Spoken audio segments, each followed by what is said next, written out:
ماشاء اللہ لا قوت الا باللہ۔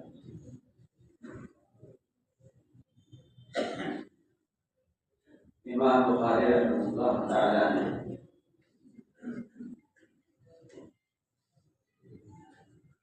اس کتاب کے انتخاب میں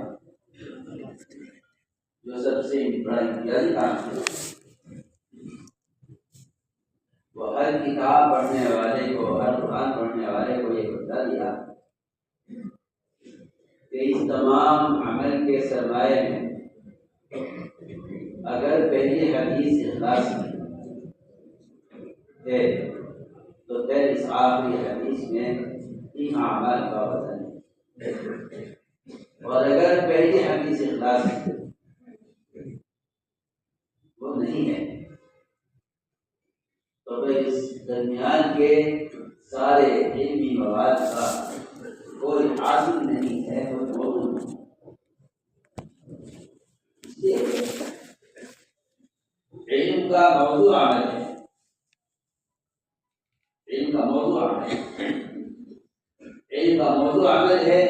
اور اس کا وزن اخلاص ہے۔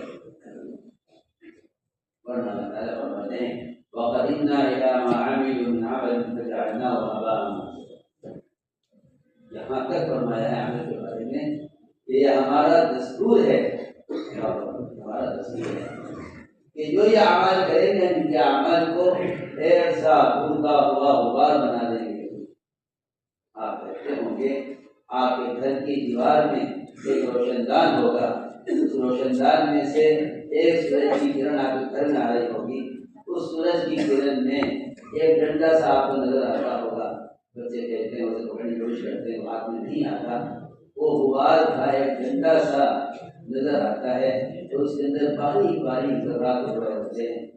بہت اچھی مثال دے رہا، اگر تم توجہ سے سنیں، دیکھنے میں وہ ڈنڈا سا لگتا ہے لیکن وہ کچھ نہیں ہوتا، وہ گھر میں اڑنے والا غبار ہوتا ہے جو سورج کی کرن سے چمکتا ہوا نظر آتا ہے۔ لوگ سمجھتے ہیں کہ کوئی چیز ہے، حالانکہ میں عرض کرنا چاہتا ہوں کہ ان کے سارے اعمال اس پہلی حدیث انما اعمال بالنیات وغیر ہے، ان کے اعمال کو اللہ تعالیٰ قیامت میں اڑتا ہوا غبار کر دیں گے، جس کا نہ کوئی وزن ہے، جس کا نہ کوئی جسم ہے، جس کا نہ کوئی وجود ہے، اس پر نظر یہ پہلی حدیث انما اعمال بالنیات۔ اس پہلی حدیث کا بخاری شریف کی آخری حدیث کے ساتھ اتنا گہرا رشتہ ہے، اس درمیان کا سارا جتنا مواد ہے علم کا یہ سب اس پہلی حدیث پر موقوف ہے، اور اسی پہلی حدیث پر آخری حدیث ان اعمال تعالی مفروضاً، تو اس وزن کا تعلق اسی پہلی حدیث یہ اتفاق کے مدن ہے۔ اس لیے ہم نے عرض کیا کہ علم کا موضوع عمل ہے، علم کا موضوع عمل ہے، علم کا موضوع عمل ہے۔ اس لیے سب سے پہلے اس بات کی ضرورت ہے ہر مسلمان کو اور خصوصاً ہر عالم کو کہ وہ اپنے علم کو پیش کرے قرآن، اپنے علم کو قرآن کو پیش کرے۔ قرآن فرق کرے گا کہ اس کے پاس علم ہے یا معلومات ہے، اپنے علم کو قرآن کو پیش کرے۔ قرآن کیسا کرے گا کہ علم ہے یا معلومات ہے، اس لیے کہ قرآن ہے، قرآن نے صراحتاً علم اور معلومات کا فرق کیا ہے۔ احادیث قرآن کی شرح ہے، احادیث میں صراحتاً معلومات کو اور علم کو تقسیم کیا۔ قرآن نے صاف کہا ہے علم الگ ہے، معلومات الگ ہے۔ مودی تو یہ کہتا ہے کہ معلوم علم ہے، قرآن یہ کہتا ہے کہ معلوم علم نہیں ہے۔ قرآن یہ کہتا ہے کہ معلوم علم نہیں، قرآن یہ کہتا ہے کہ معمول علم ہے، معلوم علم نہیں۔ قرآن کہتا ہے معمول علم، قرآن کہتا ہے معمول علم ہے، ہم سمجھتے ہیں کہ جو معلوم ہے وہ علم فرق نہیں ہے۔ میں نے عرض کیا کہ علم کو قرآن میں پیش کرنا لازم ہے، قرآن کو علم ہے معلومات. اسی لیے قرآن نے کہیں علماء کو ذکر فرمایا ہے اور کہیں تو قرآن نے حصر کے ساتھ کہہ دیا کہ صرف اللہ کے بندوں میں سے علماء صرف وہ ہیں جو اللہ سے ڈرنے والے. اگر اس علم سے خشیہ الہی پیدا نہیں ہوتا تو یہ دماغ کا علم ہے, اور اگر اس سے خشیہ الہی پیدا ہوتا ہے تو یہ دل کا علم ہے. ہمارے طلبا وہ صرف کاپیاں لکھ کر سمجھتے ہیں کہ علم محفوظ ہو گیا. جبکہ میں آپ سے عرض کر دوں کہ کافی لکھنے تو دور کی بات ہے, اگر کتاب یاد بھی ہو جائے علم تو کوئی بخاری شریف کو حفظ بھی یاد کر لے. تب بھی میں عرض کرتا ہوں کہ اللہ رسول کی اللہ یاد فرماتے ہیں کہ حدیث کا یاد ہو جانا علم, تو زیادہ حدیث کا یاد ہونا بھی علم ہے. صراحت فرماتے ہیں کہ علم خشیت الہی کا سوال اس بات کا ہے کہ اس علم کے حاصل کرنے سے آپ کے دل میں اللہ کا خوف کتنا پیدا ہوگا.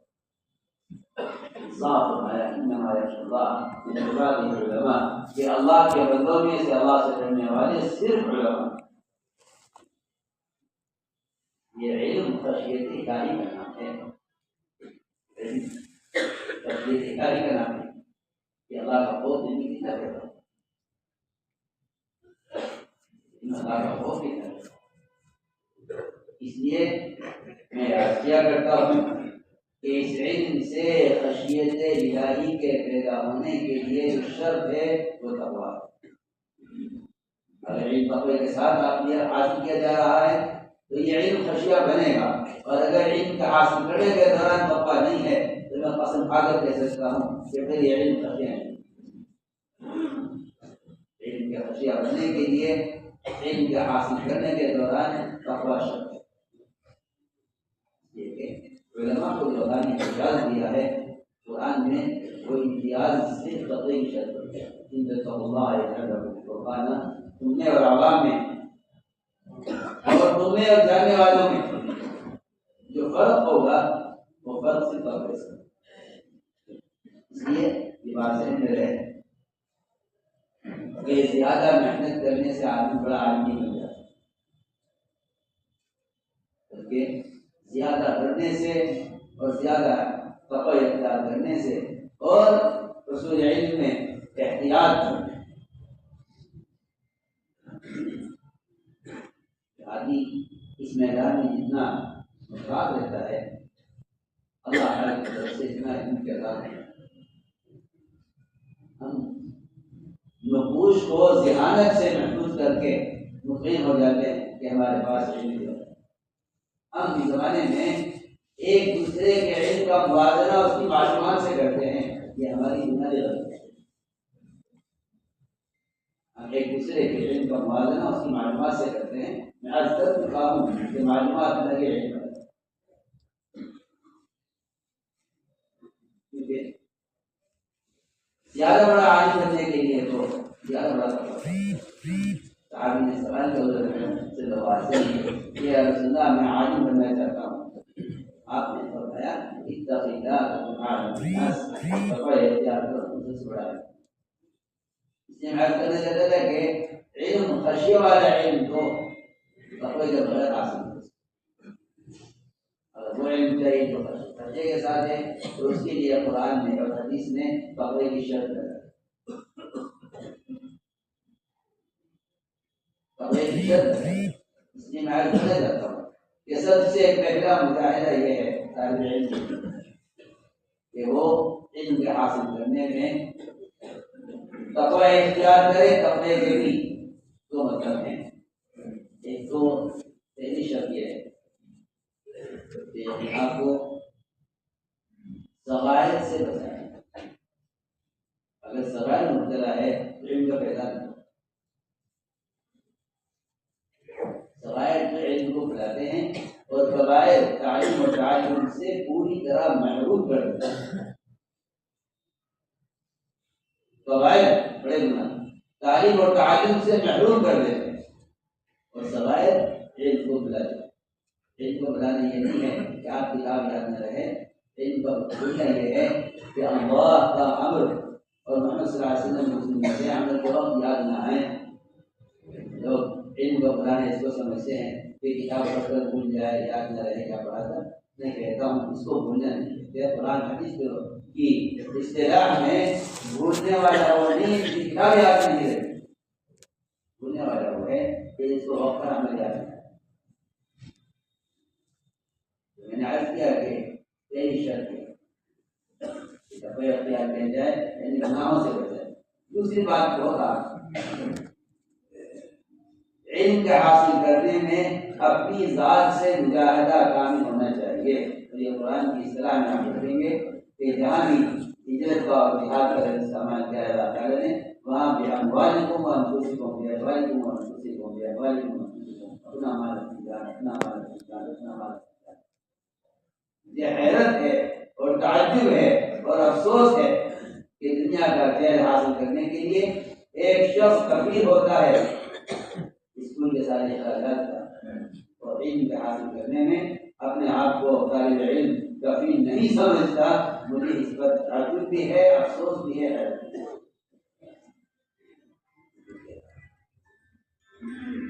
دنیا کا چہل پڑھنے کے لیے جس کا آخرت سے کوئی تعلق نہیں, قبر کے سوالات سے کوئی تعلق نہیں, اس کے لیے مقبول ہو جائے گا غریب سے غریب آپ پیسہ بیچ کر اپنے بچے کی تعلیم کی اور اپنے بچے کی اسکول کی فیس جمع کرے گا. مجھے بچے کو پڑھانا ہے اور مجھے اس کے بڑی بڑی امیدیں مجھے وابستہ ہیں اس سے کہ بڑا ڈاکٹر بنے گا, بڑا انجینئر بنے گا. یہ باپ مقروض ہو کر بچے کو اسکول میں پڑھا دے. لیکن علم حاصل کرنے کے لیے اپنی ذات سے مال خرچ کرنے کا مزاج ختم ہو رہا.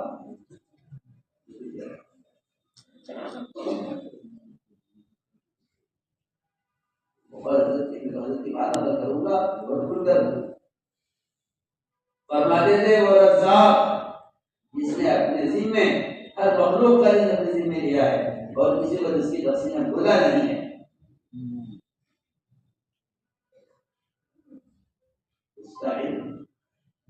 اس کا علم حاصل کر کے اس کے مقصد تک پہنچا کر کرنے کا یقین نہیں ہے. ہاں, حکومت کا جہل پڑھا کر اور پڑھ کر کرنے کا یقین ہے. میں اس کا مقصد یہ بیان کا جملہ نہ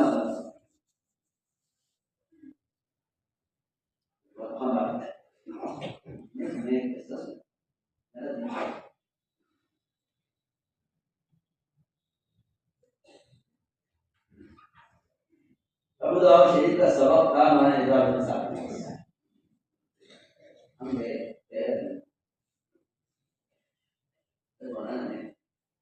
اپنے مدرسہ مظاہروں میں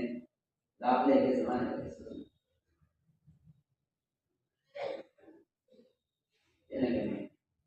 کاملے سے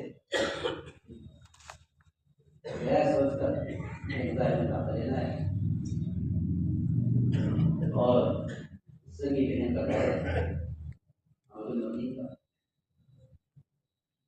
وہاں رہیں گے, کھائیں گے. وہاں پہنچے تو سارے بتائے ایک طرف لوگ ایک طرف لوگ جانے چلے وہ جائے گا کیسا لوگ پڑھنے کے کھانے کیا بہن بولی دیکھوں میرا بھائی پڑھنے آیا ہے اگر یہاں رہ کر یہاں کا کھایا میرے گھر تو پھر کتاب کی یاد ہے وقت گزر جائے گا علم حاصل. یہ حضرت نے ہمیں خود سنایا تھا اور میں مطلب ساتھیوں کے ساتھ آنا مجھے سکھایا کہ دیکھو یہ ہے وہ ہوٹل تو اس بات عمارت بن گئی کہ یہ ہے وہ جگہ جہاں سے میں نے اپنا روزانہ کا کھانا دے دیا. ایسا کھانا نہیں دے گا, ہم کھانا نہیں دیں گے. تمہیں علم حاصل کرنا ہے تو اپنے کھانے کو دو. یہاں سے میں نے ایک باورچی کو دے دیا ہوا تھا, وہ میرا کھانا بنا کر رکھتا تھا اور میں 1 گھنٹے سے فارغ ہو کر دوسرے گھنٹے کے درمیان یہاں سے کھانے لگا. ہے ویسے گئے تو وہاں لائن میں کھڑے ہوئے دیکھنے نہ کھڑے ہو ہم دیکھا یہ پڑھا ہے زندگی کو کتابیں ایسی پڑھی ہم ویسے سے کیا نے فرمایا دیوبند چلے جاؤ اور ساری کتابیں خرید لاؤ میں اللہ نے وسعت کی ہے تمہارے لیے مدرسے کی کتاب کا استعمال مل جائے گا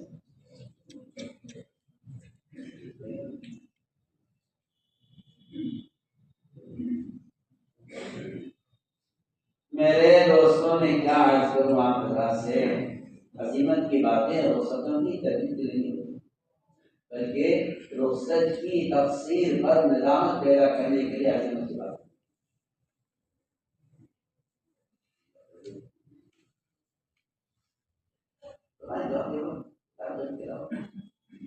مدرسے کی کتاب نہیں اگر آپ پڑھنا چاہتے ہیں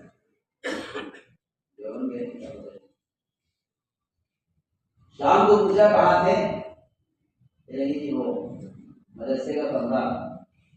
ملا تھا تو صفائی کرتے مدرسے کا کمرہ آپ ہی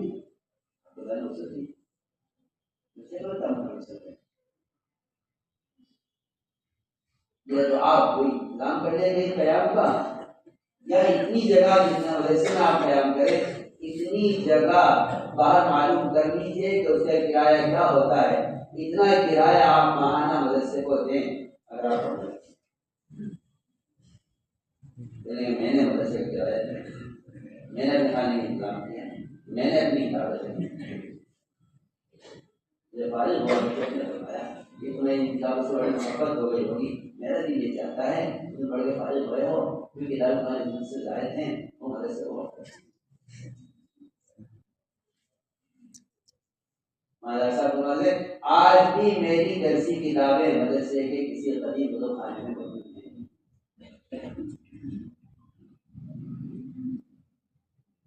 یہ تو ہونا اس بات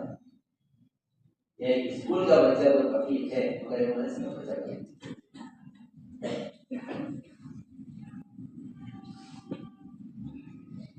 کیونکہ کہ علم کا حاصل کرنے کے لیے پہلی شرط تقویٰ اور اس تقوی کے لیے پہلی شرط یہ ہے کہ آپ کی غذا پاکیزہ ہو فرمایا کرتے تھے کہ غذا یہ لقمہ ہے تم اسے لقمہ سمجھتے ہو یہ سمندر ہے جیسی پاکیزہ غذا ہوگی کیسے پاکیزہ خیال ہے جیسی پاکیزہ غذا ہوگی کیسے پاکیزہ خیال جیسی پاکیزہ غذا ہوگی اسی پاکیزہ خیال دوستوں احتیاط تقویٰ اور اپنے آپ کو مال کے میل سے بچانا یہ سب سے پہلی بات ہے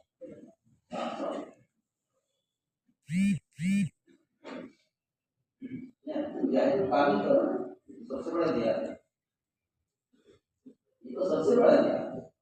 تو وہ جہاد ہے کہ ہر مسلمان ہمارے دور پر فرض ہے علم کو حاصل کرنے کی کوشش کر رہا ہوں یہ جہاد تو ہر مرد عورت پر فرض ہے کہ وہ اتنا علم حاصل کرے جو اس کے جانے کا حاصل اور فرائض ادا دوسری بات یہ علم اللہ اس علم کے حاصل کرنے کے لیے وہ چیزیں لازمی ضروری ہیں جو اللہ تعالیٰ کے قرب کر دیا لازمی طور پر اور وہ چیزیں ان کو حاصل کرنے میں رکاوٹ ہیں جو اللہ سے دوری کا سبب ہے علم حاصل کرنے کے لیے اللہ کا قرب شرط اور اللہ کے قرب کے لیے علم کا حاصل کرنے کے زمانے میں قرآن کی تلاوت ذکر عبادت نوافل کی کثرت کہہ رہا ہوں ایسے علماء محدثین مل رہے ہیں جو یومیہ 300 رکعات نہیں پڑھا کرتے بڑے ہو گئے تو کہتے ہیں اعتراض ہی کرنی مجبور گئے ایسے مجھے وہ جانتے تھے کہ علم کا حصول اللہ کے خود کے بغیر ممکن نہیں ہے میں آپ سے کیا عرض کروں نبی کے بعد ہم ذہانت کے علم سے مطمئن دھیان کریں. حالانکہ ذہن کا کام نقوش کا محفوظ کرنا ہے اور اتباع سنت اور نوافل کا اہتمام اور شان کی تصریحات اور دین کا اہتمام، یہ علم کا نور حاصل کرنے کی کوشش ہے. ورنہ لوگ یہ سمجھتے ہیں کہ صحیح طالب علم، اگر صحیح طالب علم کتاب یاد کر لے تو ذہن پہ علم ہے. اگر صحیح طالب علم کتاب یاد کر لے تو ذہانت کا علم ہے نا. تو کہتا ہوں آپ سے، مجھے ایک صاحب نے خود بتلایا، ان کے پڑوس میں ایک غیر مسلم لڑکی رہتی ہے جس نے سورہ کیا ہے بیٹری حضرت خانوی کا پورا حفظ کیا ہوا. مجھے خود بتلایا میرے ساتھ حضرت خانوی کا بیٹری ایسا اصغر یاد ہے. اپنے پڑوسی مسلمان کو کیا کر رہے ہیں ہمارے حضرت خانوی یہ بتاؤ کیا آپ اس کو عالمہ کہیں گے؟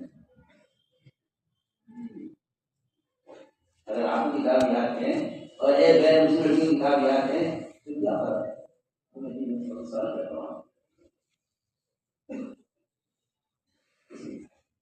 دیانت کا علم الگ ہے، دیانت کا علم الگ ہے. حدیث نے بھی تقسیم کر دیا ہے، دماغ کا علم الگ کیا ہے، زبان کا علم ہے اور دل کا علم الگ کیا ہے.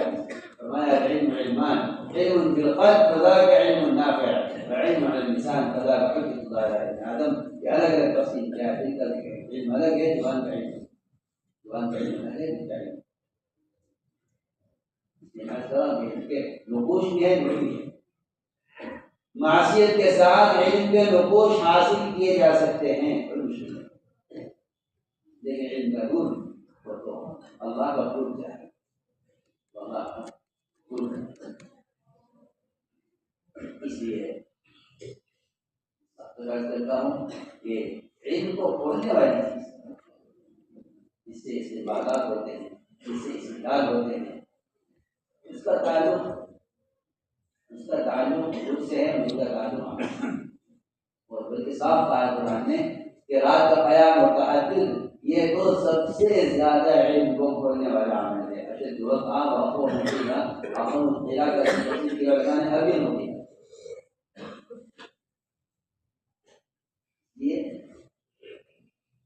صرف دھیان دینا کہ یہ ہے. میں سمجھتا ہوں کہ عمر رضی اللہ تعالیٰ عنہ کا اس امت کا ملہم ہونا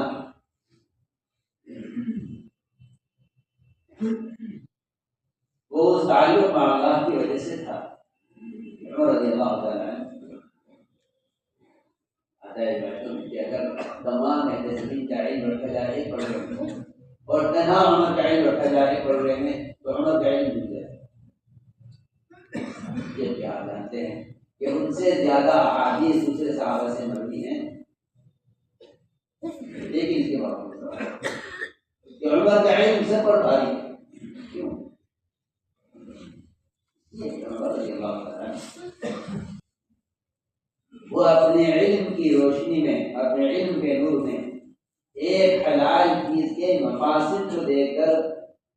اور ایک حلال چیز کا اعمال میں خلل دیکھ کر اس کو حرام کرانے کی کوشش میں لگے.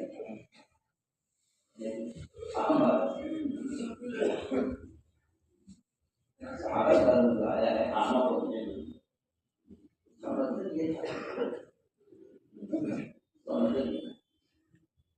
کہ وہ اپنے علم میں اللہ کے قرب کی وجہ سے ایک نامناسب چیز کو، اگرچہ وہ حلال ہے جائز ہے لیکن وہ اس کے مفاسد دیکھ رہے منافع نہیں. حالانکہ شراب کے نفع کا اللہ نے قرآن میں انکار نہیں کیا، لیکن یہ نفع کی چیز نماز میں خرید دیا. مغرب کی نماز کسی نے پڑھائی، شراب لیے ہوئے تھا، دماغ پر نشے کا اثر باقی رہ گیا تھا، اس میں سے نماز پڑھائی، باقی نماز ٹھیک ہو گئی. سورہ کافرون میں ذرا سا مشابہ رہتا ہے. مشابہ رہنے کی وجہ اگر کوئی اور وجہ ہوتی تو کوئی مسئلہ نہیں تھا، لیکن متشابہ جو وجہ ہے سورہ کافرون میں وہ شراب پینے کی وجہ سے رہتا ہے. وہی حکمت کو دور کر گئی کہ یہ حرام ہونی چاہیے، نماز خراب ہو. ہم سارے معاشرے کو برباد کرنے والے حالات ان کی حلت کی کوشش میں لگے ہوئے ہیں، اور وہاں ایک وقت کی نماز میں پورے کافروں میں اگر امام کو مشابہ کیا تو عالمہ نے کہا نہیں یہ حرام ہونی چاہیے، یہ ہماری نمازیں خراب کر دے۔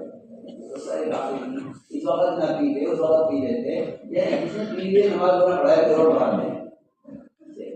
سینکڑوں بہانے اور سینکڑوں راستے نکل سکتے تھے ایک نبی کی چیز کو باقی رکھی تھی، لیکن چڑھ گئے تو کہ نہیں اس حرام کرائیے، میں اللہ نے حالانکہ لیکن حرام کراؤں یہ واقعات ہمیں یہ بتانے کے لیے ہیں کہ عالم کو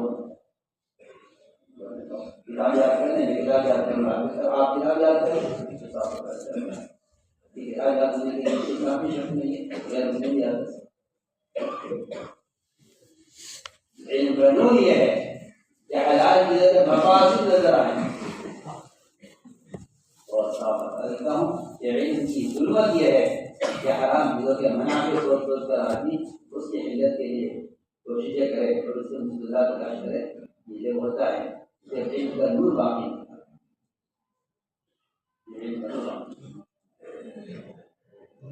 تو ان کو حرام چیزوں کے منافع نظر آتے ہیں، جب علم کا نور آتا ہے تو حلال چیزوں کے مفاسد نظر آتے ہیں۔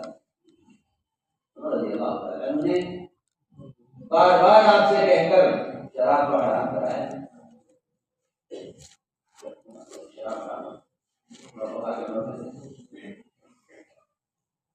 پردہ ہمیں صحیح لگتا نہیں موجود ہیں، وحی کا سلسلہ جاری ہے، اللہ دیکھ رہے ہیں کسی سے کیا نفع ہے کیا نقصان ہے، اللہ دیکھ رہے ہیں، لیکن ایک بندہ کہتا ہے نبی سے آ کر ایسا نہیں لگتا کہ ازواج مطہرہ سامنے ہوتی ہیں، بد نظر فاسق فاجر قسم کے لوگ سامنے آتے ہیں،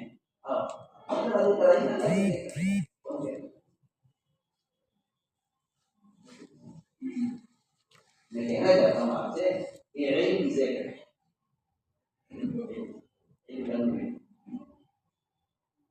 حلال جائز چیزوں کے مفاسد پر غور کر کے ان کو چھوڑنے ان کو حرام کرانے کی کوشش کی جائے۔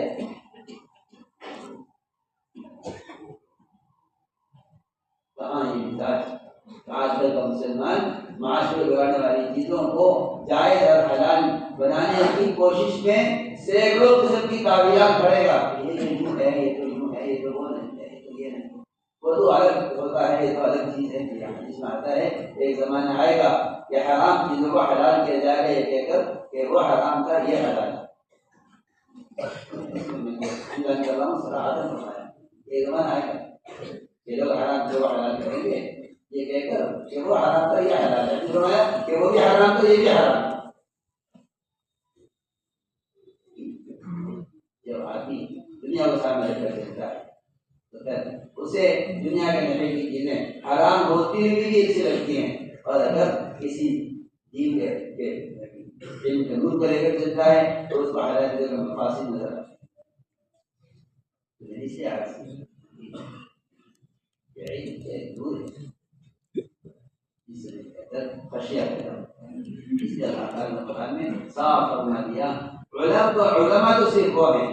جن کی دل میں اللہ کا خشیہ، علماء صرف وہ ہیں جن میں علم پر جن میں عمل پر احتساب ہو۔ دیکھو قرآن کو قانون کی مالیت کا کمزور ایمان والوں نے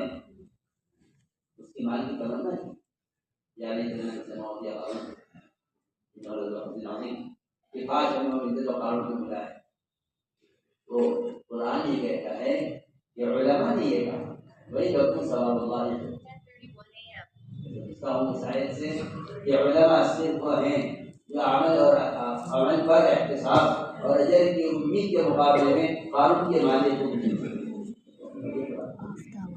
کہیں احتساب کرنے والوں کو علماء کہا جا رہا ہے، کہیں علماء اہل ذکر کو کہا جا رہا ہے، کہیں علماء اللہ سننے والوں کو کہا جا رہا ہے۔ قرآن بار بار کہہ رہا ہے اس چکر میں مت رہنا کہ کتاب یاد ہو گئے معلوم ہو گئے، مدرسے سے تو سند ملتی ہے کہ ہاں جی ہمارے یہاں پڑھا ہے انہوں نے اپنا ان کے کردار اچھا رہا ہے، اور سال میں الحمدللہ انہوں نے بڑے تعلیم کی شکایت ان سے نہیں ہوئی ہے، یہ سب سنتے میرے پاس نہیں آتا ہے تمہیں کاشف العلوم کی سند نہیں ملتی تو درس کیا ضرورت ہے؟ میری نہیں، وہ ایک جگہ امامت کی کوشش کرتے ہیں،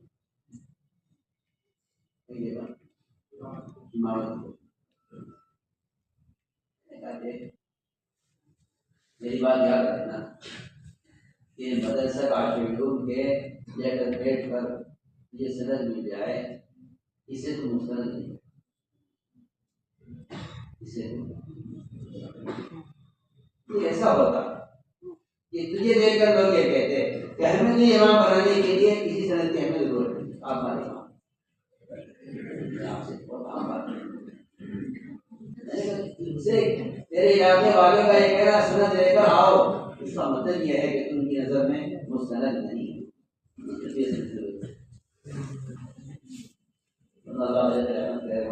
ابو الحسن ندوی رحمۃ اللہ علیہ کو جنہوں نے آساب کے ساتھ گزارا ہے وہ جانتے ہیں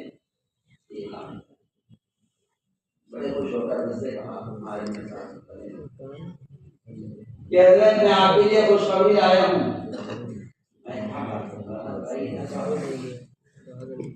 میں نے اپنے مدرسے کا قانون بنا دیا ہے کہ جو میرے یہاں کا طالب علم سال نہیں لگائے گا تو اس کو سند نہیں ہوگا۔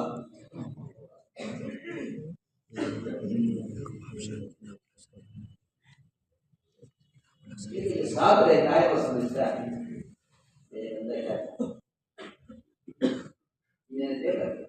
جو سال نہیں لگائے گا تبلیغ میں اس کو مدرسے سند ہی نہیں دوں گا، چاہے وہ کتنا عظیم شکل ہے۔ صاحب نے کہ مجھے تمہاری بات سے خوشی بھی ہو رہی ہے، فکر بھی ہو رہا ہے،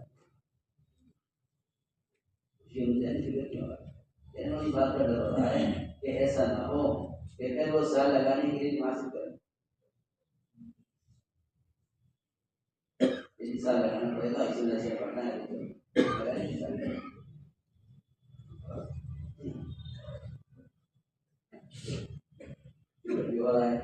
ایسا نہ ہو کہ بڑیوں میں سال لگے نا، اس لیے ہو جائے کہ بھائی اس مدرسے میں داخل ہوگا نہیں بغیر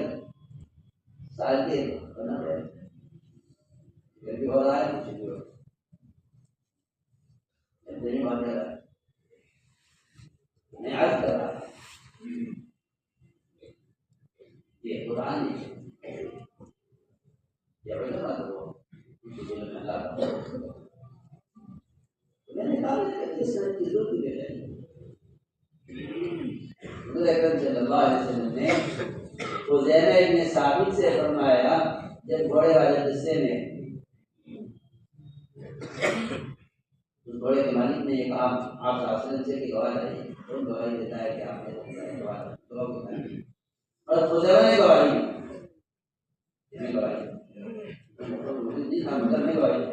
میں تم موقع پر کہنے کی گواہی کیسے دے رہے ہو؟ گھوڑے کی بات چل رہی ہے، آپ نے تو ہمیں جنت دی، روزہ کی، آپ کی خبریں دی ہیں، ہم نے ان سب کو آپ کے ساتھ ہوئے بغیر موقع پر ساتھ ہوئے بغیر ہم نے سب آپ کی گواہی دی ہے، تو آپ تو گھوڑے کے بارے میں آپ کیسے بول سکتے ہیں؟ فرمایا کہ وہ سند کو سند یہ نہیں تھی کہ آپ کسی کاغذ پر لکھ کر دے دیتے کہ تم سچے ہو، فرمایا اعلان کر دو صحابہ نے کہ آج کے بعد خزیمہ جس بات کے بارے میں گواہی دیں ان کی گواہی دے کر معلوم ہے۔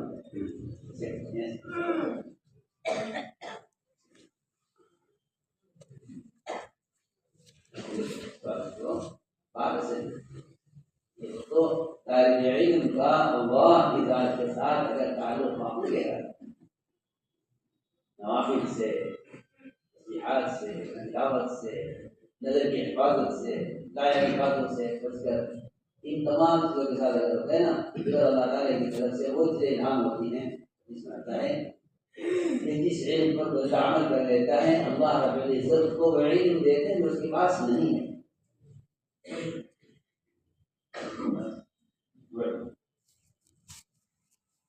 لیکن میں سمجھتا ہوں کہ اس زمانے میں جتنا نظر کا استعمال غلط ہو رہا ہے اور حرام چیزوں میں نظر مشکل ہے، ایسی نظر جس طرح نماز کی صفت احسان کا کا مزہ نہیں کر سکتی. میں کہتا ہوں کہ ایسی نظر کتاب علم کا مزہ نہیں کر سکتی. صفت احسان کو صرف محدود تھوڑی ہے. انتعبد اللہ کہنے کا طرح انتعبد اللہ کہنے کا طرح نماز کے ساتھ محدود نہیں ہے. تو یہ بیان کرتے ہیں کہ نماز پڑھو غیر اللہ کو دیکھ کرتے تو یہ تو اللہ کو دیکھنے کی بالکل آخری یقینی چیز ہے نماز. معراج ممکن کی میں کہتا ہوں نماز میں صفت احسان کا ہونا یہ تو صفت احسان کا سب سے آخری درجہ ہے. ورنہ صفت احسان کتاب پڑھنے نہیں چاہیے, صفت احسان ذکر نہیں چاہیے, صفت احسان تجارت نہیں چاہیے, ناپتول کرنے میں صفت احسان چاہیے. سب تو زندگی احکام میں سب میں صفت احسان چاہیے. صفت احسان کی سب سے کیا کہنا ہے کہ میں بات سمجھانے کے لیے آپ کے صفت احسان کا جو سب سے نیچے درجے کا عمل ہے وہ نماز.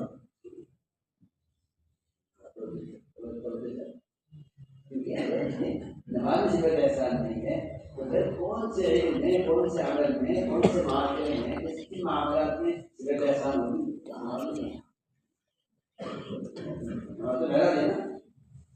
جب معراج میں بھی اللہ یاد نہیں ہے تو باقی زمین کے کون سے عمل میں بھی اللہ یاد نہیں ہے. معراج میں بھی اللہ یاد نہیں ہے. تو تعلق اللہ سے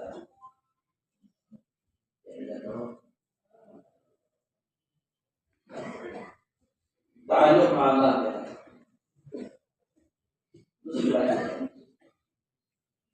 اس علم کو مرضی امانت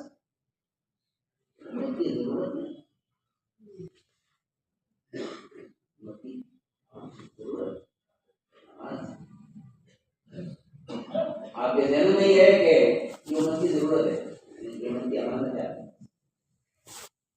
اور اس کو اس امانت کو امت تک بلا معاوضہ پہنچانے کا ارادہ کرو تو اللہ رب العزت تمہیں امت سے تمہیں اپنے معاشرہ سے مستغنی نہیں کرتے. اگر امت نے بلا معاوضہ اس کو پہنچانے نہیں ہے تو اس کو امت بلا معاوضہ انبیاء, اولیاء, محدثین, فقہاء جن کے مذاہب تم بیان کرتے ہو, 24 گھنٹے بحث کرتے ہو بیٹھ کے, یہ سب کے سب ایسے تجارت میں لگے ہوئے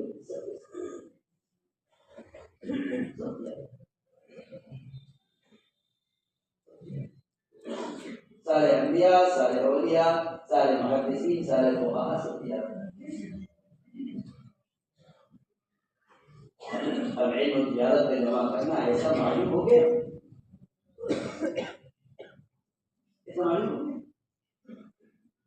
ایسا معلوم ہو گیا کہ اچھا تجارت کریں. عمر رضی اللہ تعالیٰ جو خلافت کے زمانے میں تجارت کرتے تھے اور قرض لے کر تجارتی معاملوں میں شراکت کرتے تھے.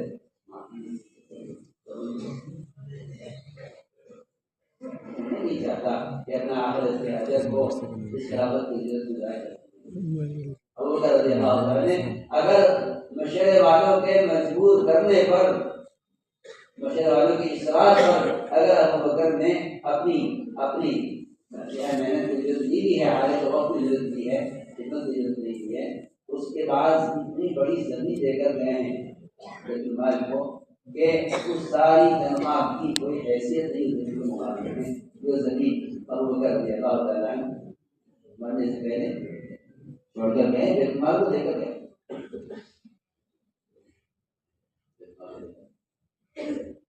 کہتا ہوں میں بات سے کھل کر کے کہ تمہیں اپنے مال کا حصہ علم کی خدمت کے لیے اور مدارس کے قیام کے لیے الگ کر دینا چاہیے.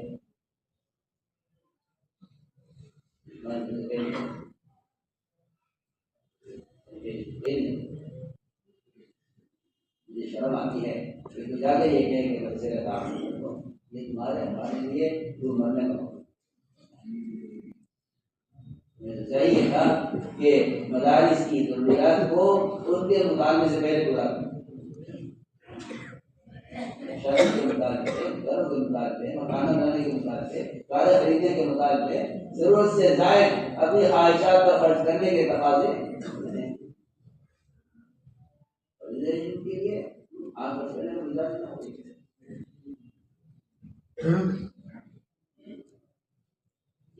آج کیا اس کو من کی امانت سے فرمایا خیرکم من تعلم القرآن وعلمہ، ساتھ کہا ہے جو تعلم کرنے کا کیا کہ تمہاری خیریت اور خدمت کی افضلیت اس میں نہیں ہے جو اللہ سے عمل کرنا، بلکہ ملتا ہے روایتوں میں کہ دعوت اور تعلیم یہ دونوں شرط ہیں اس امت کے ہر فرد کے خیر مند ہونے کی،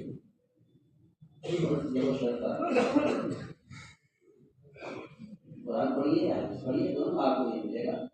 کہ آپ کی افضلیت اور آپ کی خیریت صرف اس امت میں ہونا نہیں ہے،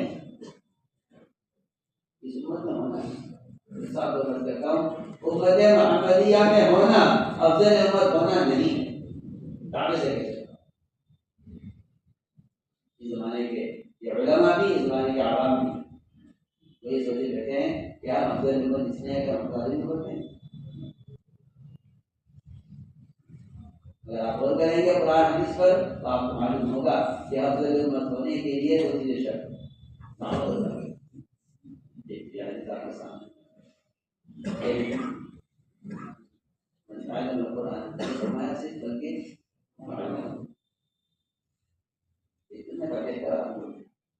تو قرآن سیکھے گی اور سکھائے گی،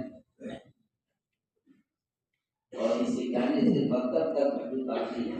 بلکہ قرآن کے احکام سکھلانا، اس کے فرائض سکھلانا اور امت کو قرآن کے احکام پر لانا، یہ تعلیم کا اصل مقصد یہی تھا۔ ورنہ صحابہ کے زمانے میں قرآن کی جو لفظ ہے وہ قاری کے لیے استعمال نہیں ہوتا تھا، زمانے کی طرح قرآن ہوتے تھے جو حلال حرام سے پوری طرح واقف ہوتے تھے، مفتیان کرام کو قرآن کہا جاتا تھا۔ آپ نہیں سمجھیے گا کہ یہ قرآن زمانے کے قاری کی طرح سبق یاد آ جائے وہ قاری کا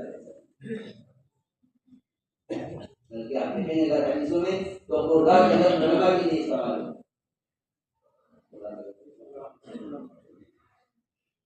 جب خیر کو من تعلم القرآن وعلمہ، اس کا مطلب یہ نہیں ہے کہ آپ سے قرآن کو سمجھنے کے کافی ہے، قرآن کے احکام لوگوں کو سکھلانا یہ اس کا کام ہوتا ہے۔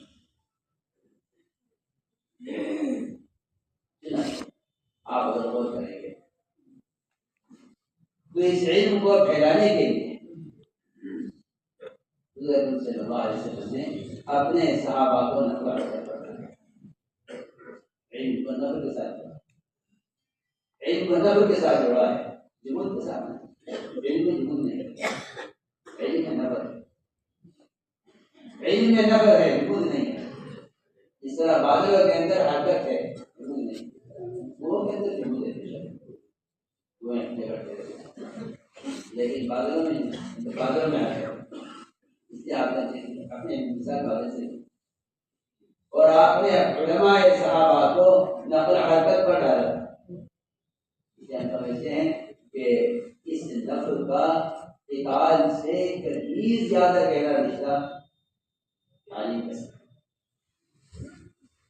اقال سے کہیں زیادہ، اقال سے کہیں زیادہ گہرا رشتہ تعلیم کے ساتھ، تعلیم اس کا بھی فرض ہے۔ غور کریں گے قرآن پر تو قرآن نے اللہ کے راستے کے نفع سے جوڑا ہے علم،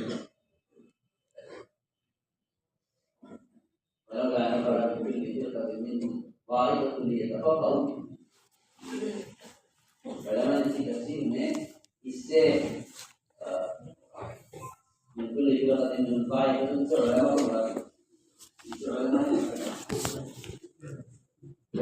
کی کو کے لیے مناسب نہیں ہے، علماء کے لیے مناسب نہیں ہے کہ سارے علماء ایک بات ہی نکل جائیں،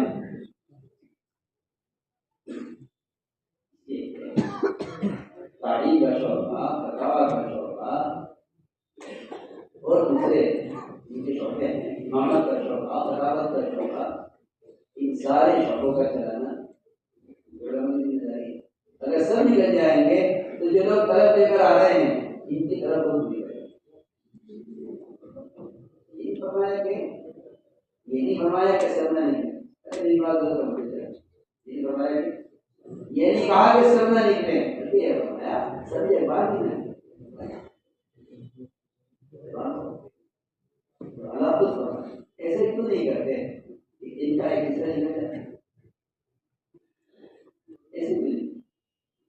میں سے ایک طائفہ یعنی ایک حصہ طائفہ کہتے ہیں جس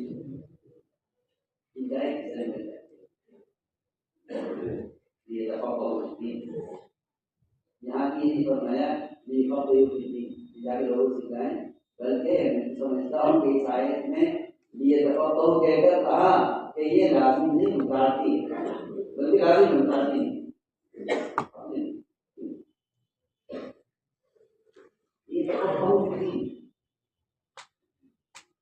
یہ دفعہ بہت فرمایا لازم ہے آپ جانتے ہیں یہ علماء اس لیے نکلے یہ نکل کر عوام کے ذہن کا مشاہدہ کریں اور عوام کے ذہن کی وجہ سے جو اللہ کے عذاب کی شکلیں پر آ رہی ہیں ان کو دیکھیں یہ علماء کے علم میں اس سے رسوخ پیدا ہوگا اور ان کا واپس آ کر اپنے مقام پر وسیع ہوگا قرآن یدی عوام مشاہدہ کریں گے امت کے جہل کی وجہ سے آنے والے عذاب کا جب عوام مشاہدہ کریں گے علم کر کر عمل کرنے والوں پر اللہ کی نعمتوں کا تو ان کے علم میں رسوخ پیدا ہوگا اور یہ آ کر مقام میں وہ اٹھائیں گے کہ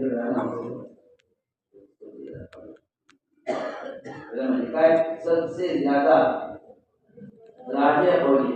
سب سے اچھی تفسیر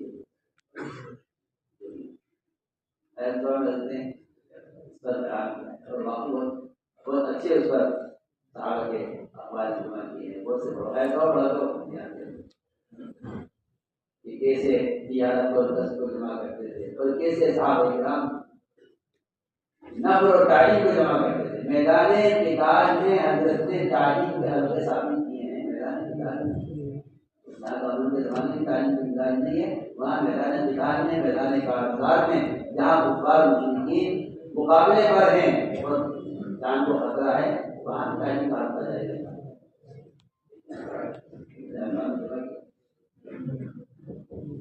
صحابہ کرام میدان قتال میں مشورہ کر کے اپنے ساتھیوں کو حضور اکرم کرتے تھے لیکن یہاں بیٹھ کر حدیث سنو کوئی نیا آیت قرآن نازل ہو تو اس کو دیکھو اور یاد کرو ہم میدان میں ہیں تم جب جہاں سیکھ لو گے تو ہمیں بتانا اور جب سیکھ لو جو بتائیں گے یہ صحابہ کا تناوب علم کے حلقے میں اور قتال کے میدان میں رہتا تھا قتال میں تعلیم اور قتال کے میدان میں نے آپ کو کیا نظر کا بڑا گہرا رشتہ تعلیم کے ساتھ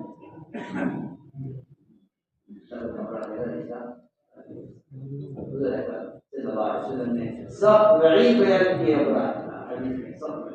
فرمایا کہ علماء جاہلوں کو دین سکھلائیں ورنہ علماء کو دین مسکرائیں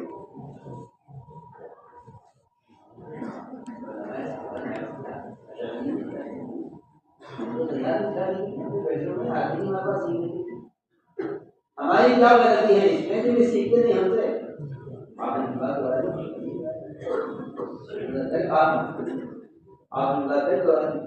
آپ کا بھی بات کا دوہرانا ان کی بات کی تجدید کے لیے رہتے ہیں ہماری بات نہیں صاحب سمجھ گئے یہاں یہ کہنا چاہتے ہیں کہ وہ تو نہیں آئے سیکھنے کے لیے جو بھی کرم نہیں میں صاحب کو سے کہہ دیتا ہوں کہ طالب علم کی طلب کا پورا کر دینا یہ علم کی ذمہ داری کا پورا ہونا ہے طالب کی طلب کا پورا کر دینا تعلیم کی ذمہ داری کا پورا ہونا ہے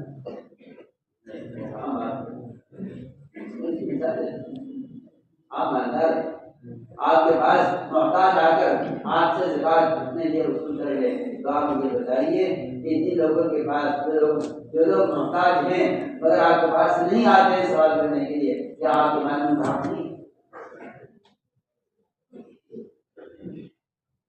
مال کے بارے میں فرما دیا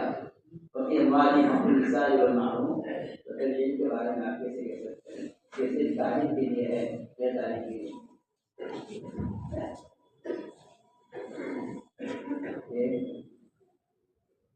صرف مستفی کو فتویٰ دے دینا اتنا کام آپ آسان کر سکتے بلکہ مستفی تیار کرنا بھی آپ کی ذمہ ہے آج مجھ سے پوچھنے کی نہیں ہو میں ڈیلی بھی جا بات کرو عنی مناسککم کی فرمایا یہ تو ٹھیک ہے چل رہے نہیں مجھے مستقبل تیار کرنا تو ٹھیک ہے میں ہم ساتھ مستقبل تیار کریں میں نہیں پوچھا یہ مرتبہ ہلا کر فرمایا کیوں نہیں پوچھتے آپ سے کہنا بتائیے نہیں ملا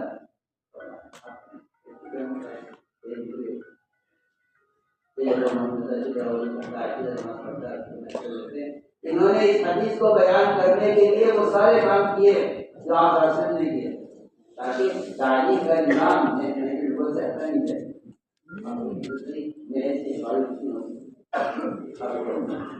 دماغی روح الٹے ہو گئے عقلی مت ہو گئی اب تو باطل آلات اور منکرات اور بہت فکروں کے آلات کو علم کی اشاعت کا ذریعہ بن کر رہے ہیں عوام علماء میں اختلاف نہیں اور عوام اور علماء کے درمیان کوئی اجتماع نہیں اب تو علم بازاری چیز ہے حیرت ہے ان احمقوں پر کہ اسی میں علم اسی میں علم چلے ہی زمانے کا دیتا ہے امام اور داعی کی مجلس میں جو لوگ حدیث لکھنا چاہتے تھے امام صاحب منع کرتے تھے کہ حدیث لکھنا مت دنیا سے لکھ کر لے جاؤ اپنے ماحول میں اور وہ افضل کے ماحول میں لے جاؤ گے اس سے حدیث کا وقار بہتر رہے گا حدیث جنگ ختم ہو جائے گا لہٰذا لکھ کر لے جاؤ اس زمانے کے لوگوں کو اس سے بھی انکار ہے کہ اگر باقی حالات میں حدیث آ گیا تو کیا حالت ہے اور وہاں امام اوزاعی کو اس سے بھی انکار تھا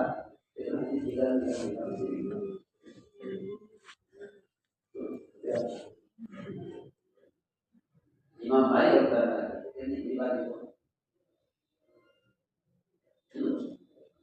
امام بھائی یہاں مسجد میں علم رکھتے ہو یہاں سنو گے تمہیں اور سن کر عمل کرو گے کسی نے کہا حضرت جو بات آپ کہہ رہے ہیں بات فرمایا اگر تم عمل کرو اور اس ماحول میں آ کر سنتے رہو تو اللہ تمہارے جو باتیں ڈالیں گے میں ذمہ دار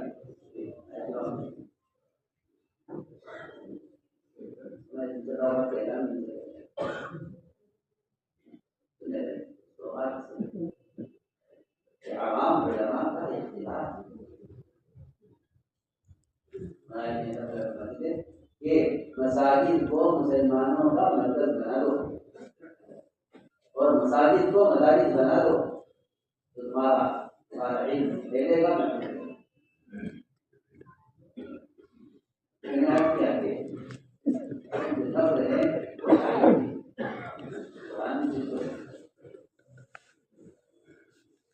جہاں کوئی قتال کا ذکر نہیں ہے جہاں کوئی معرکہ نہیں ہے جہاں کسی میدان میں کفار کا اور صحابہ کا اجتماع نہیں ہے وہاں کو نے اہل کے مطالبے پر اطمینان نہ ہوتے ہوئے بھی 70 علماء صحابہ اور میں جاؤ اہل کہتے ہیں کہ ہم علم حاصل کرنا چاہتے ہیں ہمارا اسلام آ گیا علم نہیں ہے جاؤ جا کر آپ نے 70 علماء چنے اپنے صحابہ میں سے اور 70 کی جماعت بنا کر روانہ کی ان میں سب نہتے تھے کسی بات کیا نہیں دیتا اگر آپ کا کیا ہے یہ حضور کے فضائل اور بات کے لیے اس کا مطلب اگر آپ کو بیان یہ ہے کہ حضور کے فضائل جہاد کے لیے ہیں اور جہاد کے فضائل جہاد کے لیے تو غلط ہے یہاں صرف اہل نجد کے مطالبے پر کہ ہم علم حاصل کرنا چاہتے ہیں اسلام آگے علم نہیں آیا ہمیں بعض علماء بھیجا حرام میں ہمیں سکھلائیں آپ نے فرمایا مجھے اطمینان تو نہیں ہے اس مطالبے پر مگر جو علم کے بارے میں علم کے تاریخ میں تو ہمیں مانتے آج جو کہتے ہیں میں حیران ہوں کیا مقصد سے کہاں جاتا ہے قرآن کہہ رہا ہے کہ حدیث کہہ رہی ہے کہ 70 علماء آپ نے چن کر باوجود نہ ہونے کے 70 علماء کو شہید کیا گیا 70 علماء شہید بنے ان کو علم پہنچانے کے لیے سب نہتے تھے کہ آگے کسی کے پاس نہیں تھا بلکہ آج ہوتے تھے ہم تو علم سکھانے کے لیے آئے ہیں ہم تو بتائیے کیا ہے آپ کو اگر 70 صحابہ کسی غزوے میں شہید کیے گئے تو 70 صحابہ صرف علم پہنچانے کے لیے بغیر کسی قتال بغیر کسی غزوے کے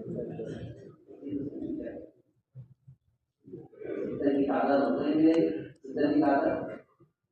علم پہنچانے میں شہید ہے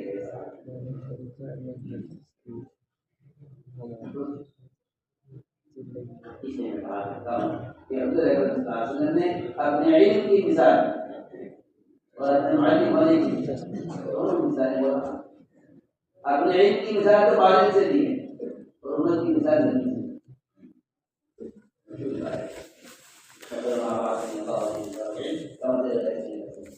یہاں تو آپ نے اپنے علم کی مثال والد سے دی اور امت کی مثال امت کا جمہور بتانے کے لیے یہ نہیں سیکھیں گے یہ ثابت کریں گے نہیں آئیں گے آپ انتظار میں بیٹھے رہے کہ آگے سیکھیں گے نہیں آئیں ان کی مثال نہیں کی جاتی بعد جائے گا سمجھو فرمایا وہ زمین جو پانی کو جذب کرے گی اور درخت اور پھول اور پھل اگائے گی لوگوں سے اتفاق کرے گی ساری مخلوقوں سے اتفاق کرے گی. فرمایا وہ زمین جو پانی کی وادیاں ہیں ڈیم ہیں وہاں بادل برسیں گے وہ پانی کو جمع کریں گے لوگ پیئیں گے پلائیں گے پیٹوں کو پہنچائیں گے. فرمایا وہ زمین پتھریلی شوریلی اس پر بھی بارش برسے گی وہاں بادل نہیں جائیں گے لیکن انہوں نے اسی چیزوں کو فائدہ نہیں اٹھایا. ابو ہریرہ پر بھی محنت ابو جہل پر بھی محنت کوئی اسلام بھی نہیں لائے استغنا نہیں ہے استغنا نہیں ہے کہ جو آئے گا اسے پڑھا دیں گے تو نہیں آئے گا اسے نہیں پڑھا. دوسری حدیث فرمایا انا لکم بمنزلۃ الوالد والدکم. میں کہتا ہوں اگر اس روایت کو علماء غور کریں تو معلوم ہوگا کہ معلم اور طالب علم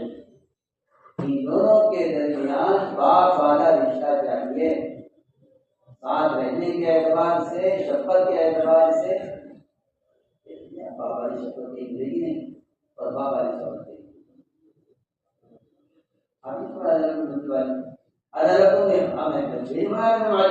فرمایا انا لکم بمنزلۃ الوالد والدکم.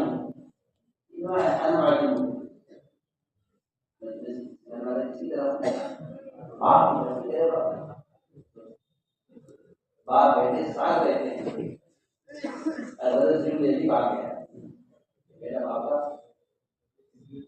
باپ کا بیٹی ہوتا ہے ساری چیزیں باپ کی بیٹے کے اندر منتقل ہوتی ہیں اس لیے کہ ان کی صحبت میں رہتے ہیں ساتھ.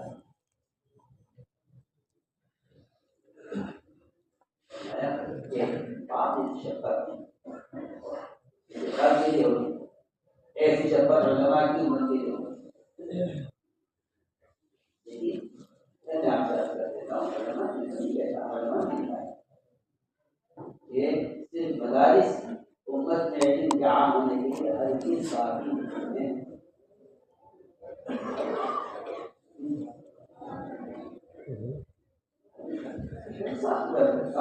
کہ مدارس کی اشد ضرورت ہے مدارس کی اشد ضرورت ہے. اگر میں آپ سے سوال کرتا ہوں اگر دنیا سے اس تعلیم ختم کر دی جائے اور تعلیم سے پڑھائی ختم کر دی جائے تو کیا بتائیے کہ آپ کے محلے میں کلینک پر ڈاکٹر ملیں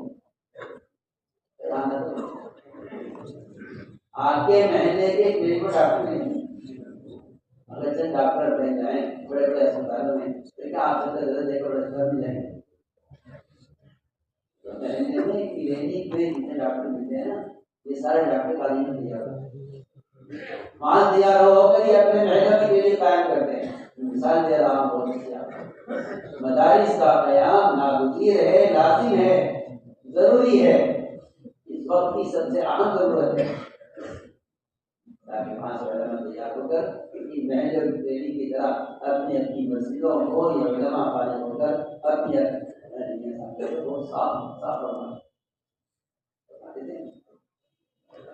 کہ ہمیں اس سے اطمینان نہیں ہے کہ آپ شیخ الحدیث بنے آپ شیخ التفسیر بنے. ہمیں اس سے اطمینان نہیں.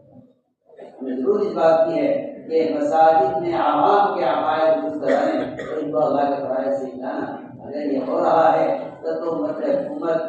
اس ذہن سے بچ سکتی ہے ورنہ بات انسان بدلنا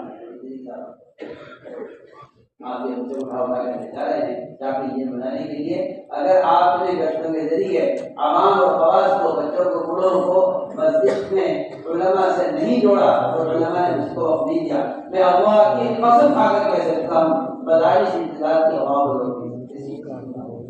اچھی جگہ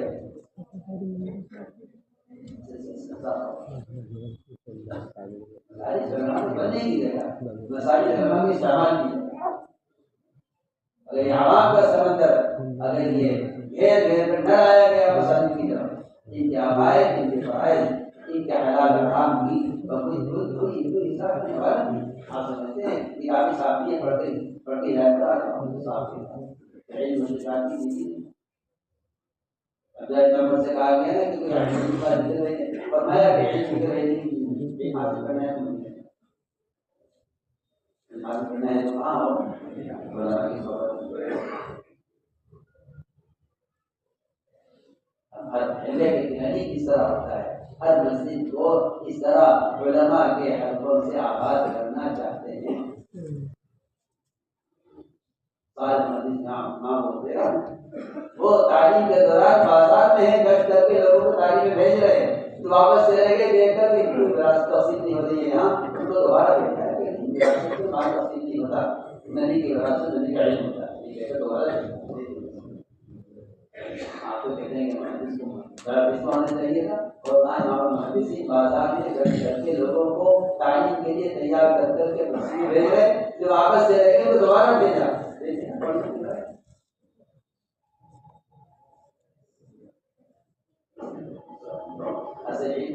کرنے کے لیے اعلیٰ ذرائع اخبار وسائل ذریعہ نہیں ہے خدا کی قسم ذریعہ نہیں علم کے لیے تو صرف ایک ذریعہ ہے علماء کی صحبت علماء کی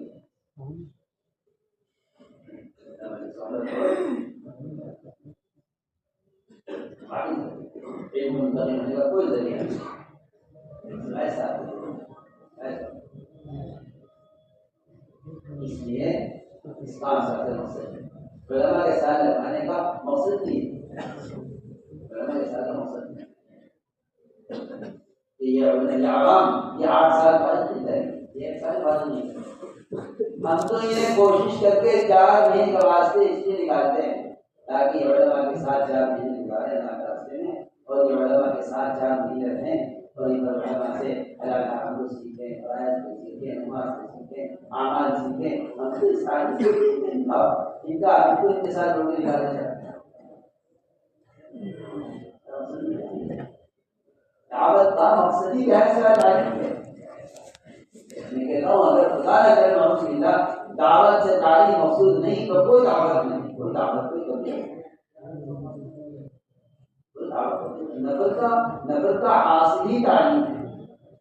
نفر کا مقصد ہی من کو جاری ہے آپ کا خیال یہ ہے کہ کتاب سے پہنچا دیا جائے آپ صاحب کرتا ہوں کہ کتاب سے ان کا پہنچا دینا یہ نہ نبوت کا مزاج ہے نہ خدا کا راشنے کا مزاج ہے نہ یہ صحابہ کی زندگی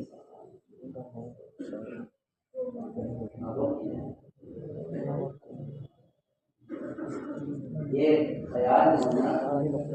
دو جہاں ہے مائنڈ کوئی یہ کہتا ہو کہ جی میں تو نہیں آ سکتا علم سیکھنے کے لیے آپ علم نہ لے آؤ ہمیں کی اخبار نے لکھا ہے کہ علم کو کہیں پہنچا دینا یا علم کو اپنے پاس بلانا تکبر کیا ہے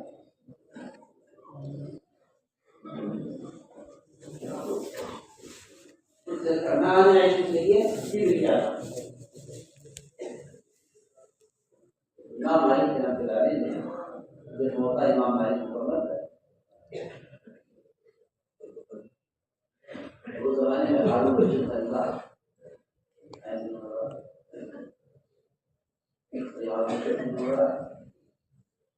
خلیفہ ہارون رشید نے اپنے وزیر جعفر برمکی کو بھیجا امام مالک تمام کیا وزیر کو بھیجا اور امام صاحب کا ذکر کرایا کہ میں نے سنا ہے کہ آپ نے موقع مکمل کر دیا ہے میں آپ سے کچھ سنا تو عوام الناس اپنے جگہ سے ہندے نہیں حمایت کرنے کے لیے وہ خلیفہ بادشاہ وہ اپنے جو اپنے رہنے سہنے کے طریقے اور امام مالک سے سنا ہے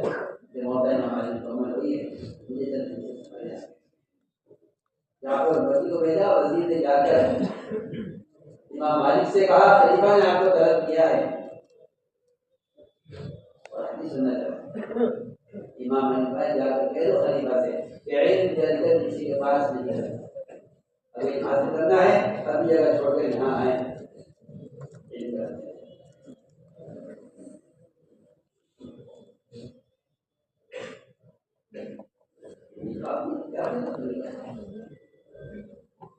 امام مالک کتاب لے کر جاتے ہیں، کتاب سے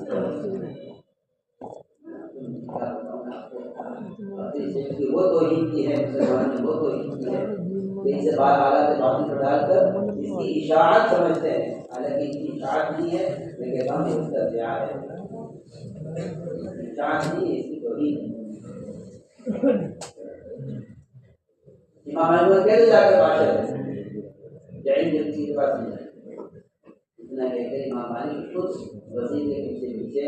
امام مالک خود وزیر کے پیچھے پیچھے اور پہنچے وہاں خلیفہ خلیفہ نے دیکھنے کا کتاب لائے ہو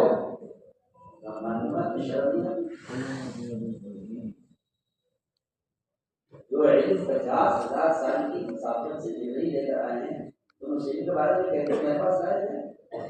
اس کے لیے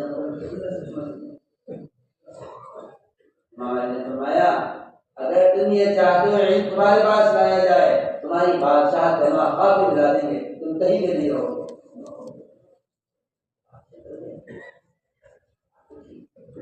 امام مالک رحمۃ اللہ علیہ اس موقع پر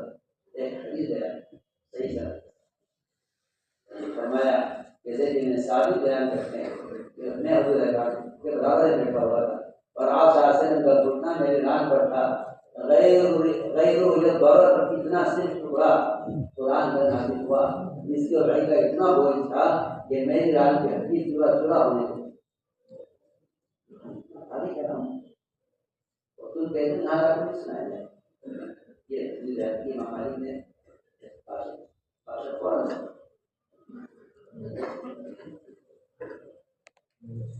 وہاں پہنچے بادشاہ نے کہا کہ ہماری کچھ نہیں ہمیں کہنے کو روایت پڑھتا نہیں ہوں آپ کی معلوم کی وجہ سے آپ پڑھیے ہم خلیفہ سے کہا آپ حدیث پڑھیے ہم سنیں گے۔ بادشاہ اور 3 نفروں والے پڑھتے پڑھیں گے تو صحیح مگر یہ جو عوام بیٹھے نا عوام بیٹھے آپ کے کمرے میں آپ کے پاس ان عوام کو پہلے باہر نکالیے بہت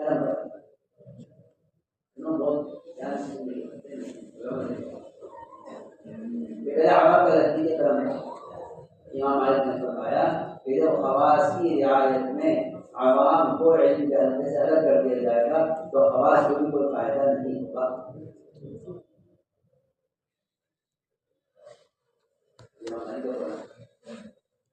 خواص کی رعایت میں عوام کو الگ کر دیا گا۔ میں آپ سے اللہ کی قسم کھا کر کہہ سکتا ہوں کہ اتنا تم پر علم کا فیضان ہوگا جتنا تم اس علم کو عوام تک پہنچائے۔ آپ کو بات کرتا ہوں وہ دنیا جو اللہ کو مقبول ہے، جو اللہ کی نظر میں کمی نہیں ہے، اگر یہ دنیا بڑھ سکتی ہے انفاق سے تو پھر اسے اندازہ کر لینا چاہیے کہ علم جو اللہ کا محبوب ہے اس میں کتنا اضافہ ہونا چاہیے انفاقات میں۔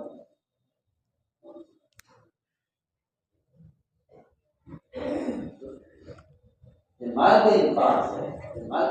سے مال جیسی مقبول چیز میں اضافہ ہو سکتا ہے، علم کے انفاق سے، علم کو نظر پہنچانے سے اور علم کو خرچ کرنے سے اس علم میں کتنا اضافہ ہو۔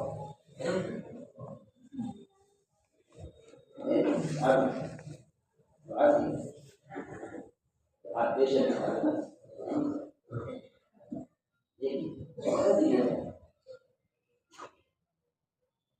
کہ جتنا وقت آپ طلبہ کرتے ہیں جتنا وقت عوام کو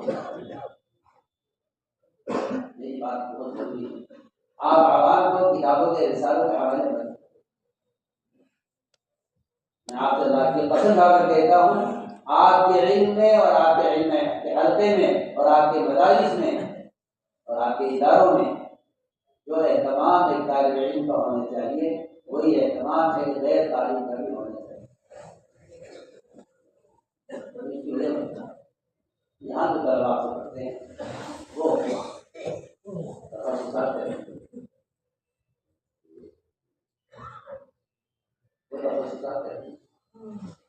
یہ وہ چیز ہے، وہ یہ ہوتی ہے کہ اس کا نہ قیامت میں سوال ہے، نہ قبر میں سوال ہے، نہ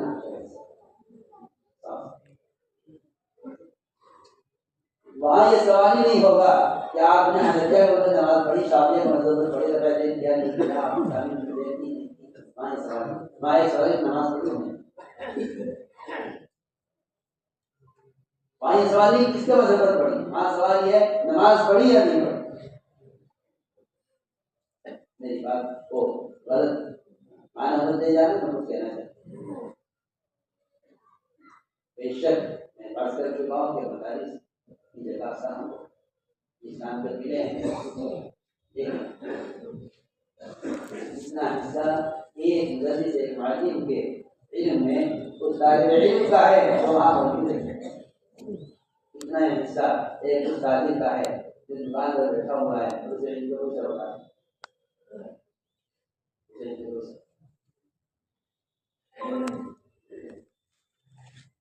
اگر وہ مسجد کو آپ کو چاہیے کہ آپ مسجد کو دیں اور اس بارے میں ذرہ برابر آج محسوس نہ کریں کہ میں نے جو علم حاصل کیا ہے اس کے اعتبار سے اس ایک آدمی کو نماز سکھلانا یہ میری حیثیت کے اعتبار سے چھوٹا کام ہے،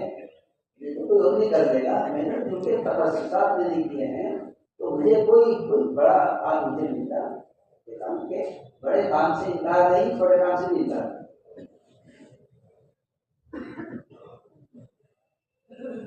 میرے پاس اس وقت مولانا علیم صاحب کی ہوتے ہیں، اس وقت آپ نے میرا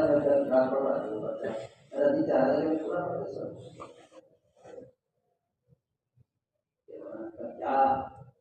کیا معلوم ہے صاحب کا نظریہ تھا، ایسا بہت کیا ان لوگوں کا وقت جیسا مطلب مل رہا ہے نا، ان کی نظریں اور ان کے علاقے بہت وسیع ہے،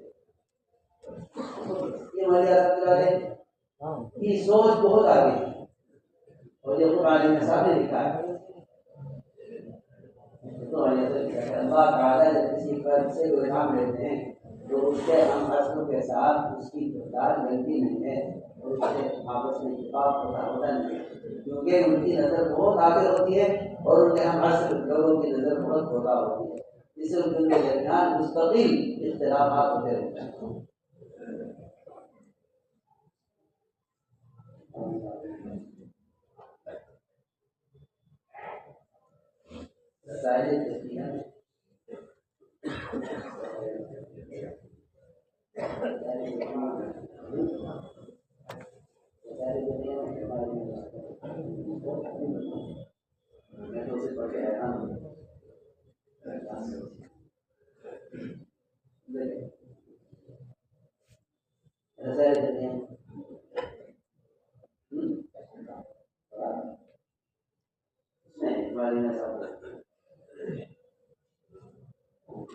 یہ اختلاف اس لیے ہوتا ہے کہ اس ایک فرد کی نظر جہاں ہوتی ہے وہاں اس کے معاشرین کی نظر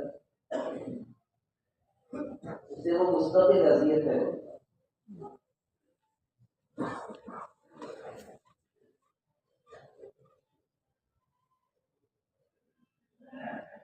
ان کی نظر کہ محمد صلی اللہ علیہ وسلم آپ کی نظر جتنی ایک قدیم صحابی پر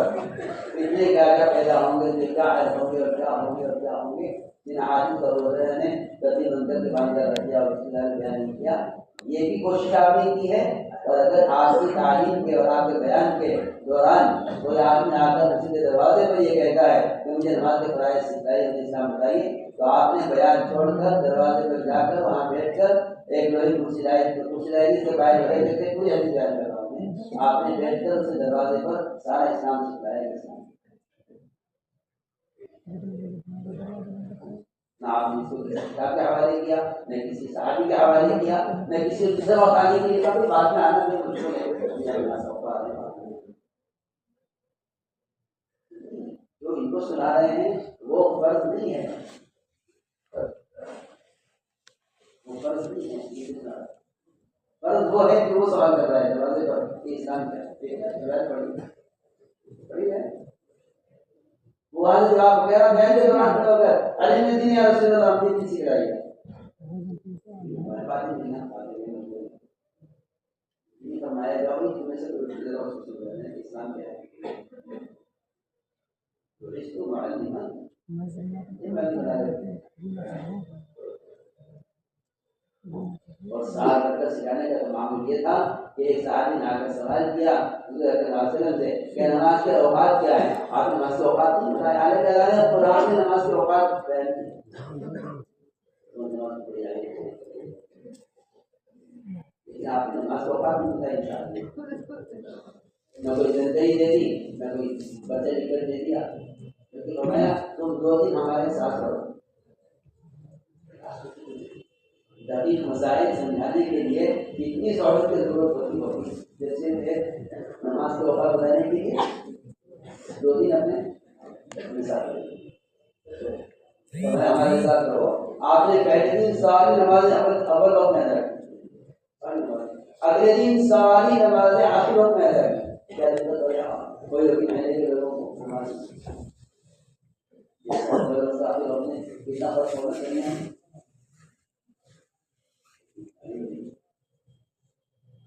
پہلی ساری نمازیں اول وقت ادا کی پہلے دن ساری نمازیں دوسرے دن آخر وقت میں ادا کی یہ سب کر کے سنایا فرمایا نماز کے اوقات معلوم ہو گئے ایک آدمی اپنی مسجد کے نماز کے اوقات بدل کر آپ نے ایک آدمی کو نماز کے اوقات کی تعلیم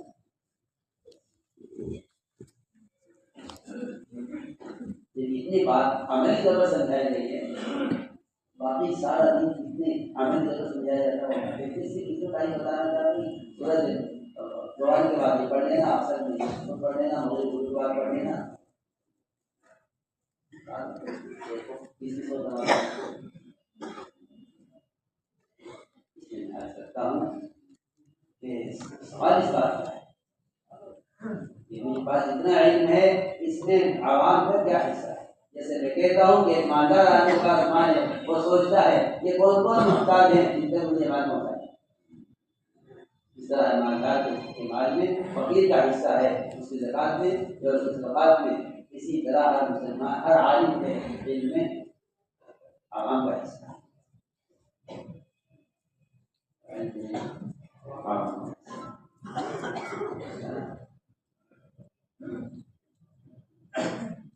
یہ ہمارے یہاں قروض کا اثر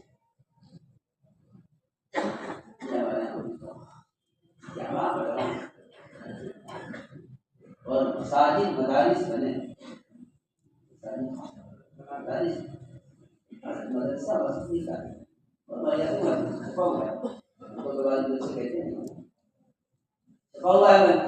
حوادث زمانہ نے علم کو مسجد سے نکال دیا ہے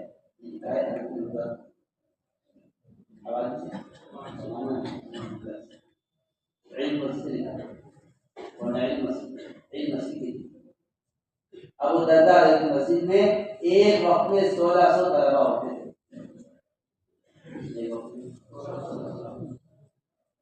اور جب کسی حلقے میں کوئی کسی طالب علم کے قرآن سیکھنے میں سجدے کی تلاوت سجدے کی آیت آ جاتی تو وہ کھڑا کر کہتا تھا ابو درداء سے کہ سجدے کی تلاوت سجدے کی آیت آ گئی ہے تلاوت میں تو چنانچہ سارے 1600 طلبہ وہ سب کے سب قبلہ کو اگر بیٹھ جاتے اور وہ آیت پڑھی جاتی پھر 1600 طلبہ سجدہ کرتے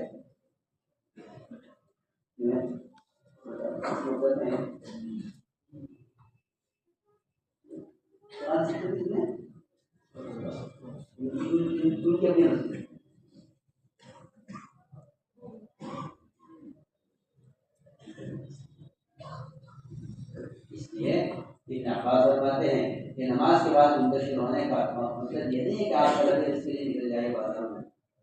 کہتے ہیں کہ نماز کے بعد علم کے چلتے ہیں وہ کہتے ہیں منتشر بقول فضل اس اتباع فضل سے اتباع علم مراد ہے اتباع درست مراد نہیں ہے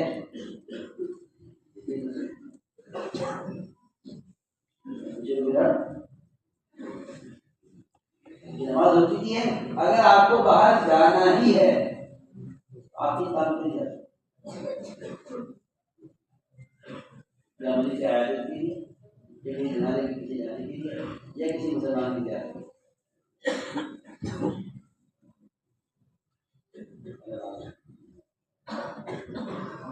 کہا یہ کہ بھائی عادت کرو آپ کے پاس پوچھتا ہوں کہ اگر کوئی احرام کھول دینے کا وہ شکار کرے گا شکار کرے شکار کریں اجازت ہے مانعت کے بعد حکم آتا ہے باہر کی جائے بہتر تو یہی ہے کہ نماز کے بعد علم آتا ہے.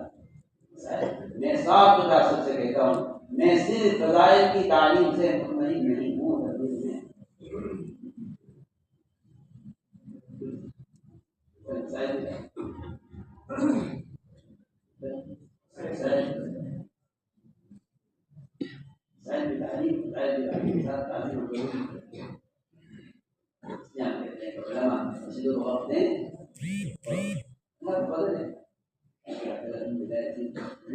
اچھی کارگزاریاں سے آ رہی ہیں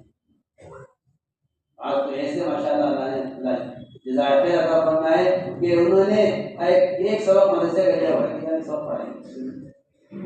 جو ہم اس کو لینا ہے اور پھر ہمارا اپنا ایک کاروبار ہے تجارت کرتے ہیں ہم اس سے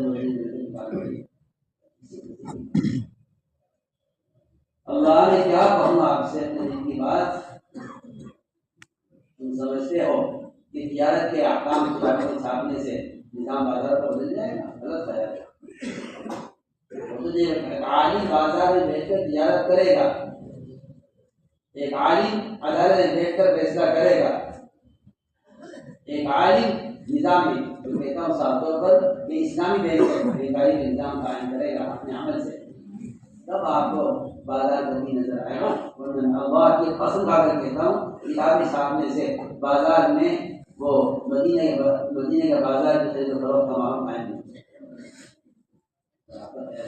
کتابیں چھاپنے سے یہ ماحول بن جائے گا. اس دکان پر عالم بیٹھے گا تو نظام بدلے گا عدالت دوسری پر عالم بیٹھے گا تو نظام بدلے گا. کتابیں آپ کے ہاتھ میں ہوں منڈیاں جائزوں کے ہاتھ میں ہوں اس سے کبھی اسلامی تجارت کا تصور بنے. میں تو خامخواہ ہی تھوڑی کہہ رہا ہوں کہ آپ کے تعلیم و تجارت کو جمع کرو خامخواہ تھوڑی کہہ رہا ہوں. تمہاری فراغت تجارت سے تمہیں تجارت کے نظام کو جہالت میں جھونکنے کا ذریعہ ہے. جب تک تم کو تجارت آپ جانتے ہیں کہ عمر کے زمانے میں کوئی مدینے میں دکان کھول نہیں سکتا تھا جب تک تجارت کے سارے احکام کا امتحان دے کر وہاں سے سمجھنا چاہیے کہ ہاں آپ تجارت کے ذریعے سے آپ یہاں دکان کھول سکتے ہیں. کوئی باہر سے آدمی آئے گا وہ مدینے میں تجارت شریعت کے خلاف دیکھے گا تو کیسے سیکھے گا. بڑی ہے کتاب سیکھ لیں کتاب میں تجارت سیکھ لیں.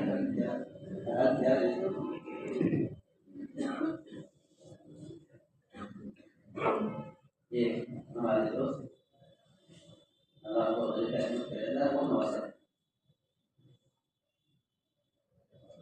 دنیا کی 3 بڑی فیکٹریوں میں سے ایک فیکٹری دوا کی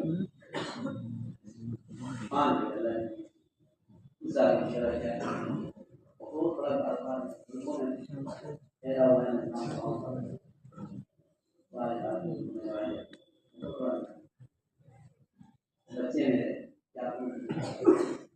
میں نے کہا یہ 500 بچوں کو عالم کرا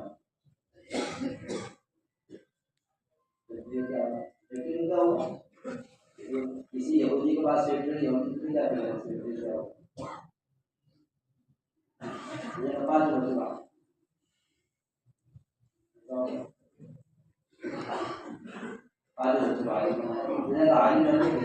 میں نے کہا کہ ان کو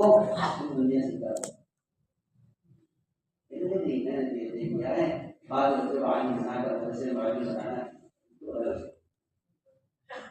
یہ 500 بچوں کو بچے تھے کہ تخصصات کی ہے کتابیں ایک سے ایک میں بڑھ کر ایک سے کما رہا تھا.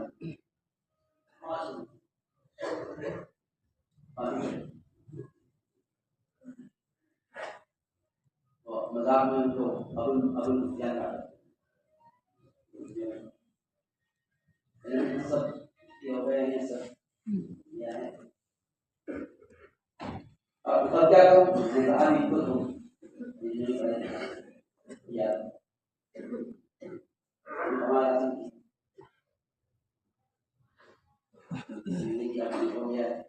ہو گیا ہے نا. اب تم ان کو ایک سبق یا دو سبق مدارس والی کو بہت طرح ہے دو سبق ایک سبق ابھی سکتے ہیں کوئی ہدایہ پڑھاتا ہے پڑھاتا ہے تو روزانہ کا معمول ہے. میں نے یہ کیا ہوا ہے کہ فیکٹری میں کتنے بجے فیکٹری میں رہنا ہے سارا نظام دنیا میں تمام وہ کرتے ہیں صبح صبح پڑھاتے ہیں مدرسے میں شام کا وقت مسجد میں کیا ہوا اور سال کا چیزا تو ناوا ہوتا ہے نیچا بھی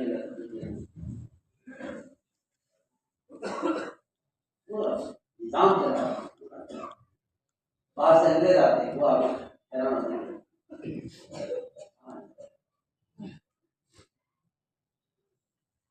یہ حیرت اس بات پر ہے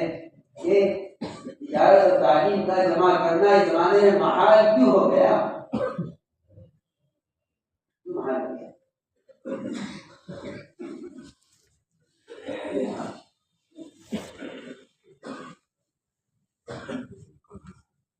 اگر دنیا والے اپنے کسی دنیاوی کام کے ساتھ ایک سائڈ محسوس ہوتے ہیں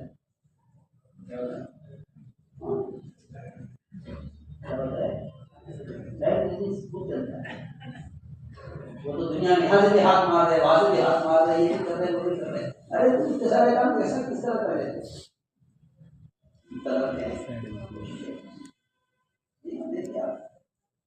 بڑے بڑے ملازمین